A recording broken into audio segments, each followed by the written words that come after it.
o tal vez en un ensayo, decía esto José Miguel Oviedo, en La invención de una realidad, que creo que es uno de los mejores libros sobre tu obra. Sí, sí. Él hablaba de tu método de trabajo aplicado a Conversación en la Catedral y decía que tú partes primero de una especie de magma, Sí.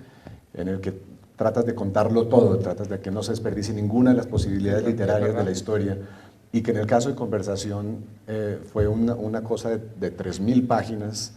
No sé si 3000, pero fue una masa, un magma enorme, una selva, sí. ¿Ha cambiado en eso tu método? No, yo descubrí ese método de trabajo con La ciudad y los perros, con mi primera novela, y ha sido mi manera de escribir novelas. Escribir siempre un borrador que es un caos, que es una selva, que es algo para mí muy importante porque es lo que me permite vencer la enorme inseguridad que yo tengo cuando empiezo una historia. Entro a trabajar en la historia con un pesimismo tremendo, diciendo esta historia nunca va a salir, me he equivocado. Y entonces lo que hago es escribir de una manera caótica, repetir escenas, muchas veces una misma escena pues la escribo 2, 3 veces hasta que me parezca más funcional.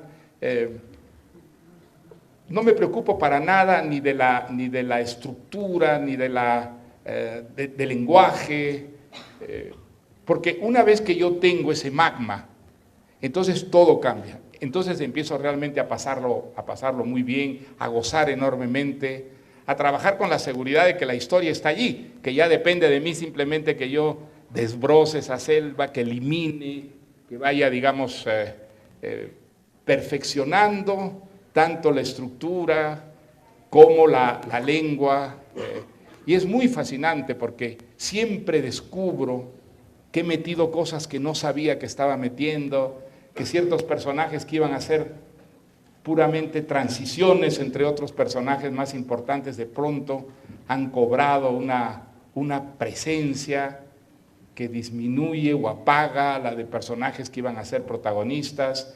Siempre descubro cosas muy sorprendentes, que es lo que a mí me ha enseñado que a la hora de escribir no escribimos solamente pues con nuestro conocimiento, con nuestras razones, sino también con extraños instintos, con pulsiones que de pronto van orientando la historia de una manera totalmente impremeditada y que muchas veces la vida o la apariencia de vida que debe brotar en una novela viene de allí, de aquellos elementos que nacen de unas profundidades y que pasan a la historia como violentando un tabú, como abriendo unas compuertas en las que uno quisiera más bien mantener siempre encerrados, ¿no?, ciertos elementos. Creo que escribir una novela pues es una experiencia extraordinariamente educativa sobre lo que somos, sobre lo que llevamos dentro, ¿no? Es la parte que a mí me apasiona más de escribir una novela. Y generalmente hago una tercera versión en la que sí trabajo prácticamente el lenguaje, exclusivamente eliminando, ¿no? Recordando siempre una frase que decía Raimundo Lida en Harvard a sus alumnos del siglo de oro cuando empezaba la clase. Les decía: recuerden que los adjetivos se han hecho para no usarlos. Sí. Entonces, es una frase que yo tengo siempre presente cuando a veces con el dolor de mi alma tengo que cortar adjetivos y cortar adjetivos. Pero ese es más o menos, digamos, el proceso que sigue, en mi caso, la construcción de una novela, ¿no? Hay una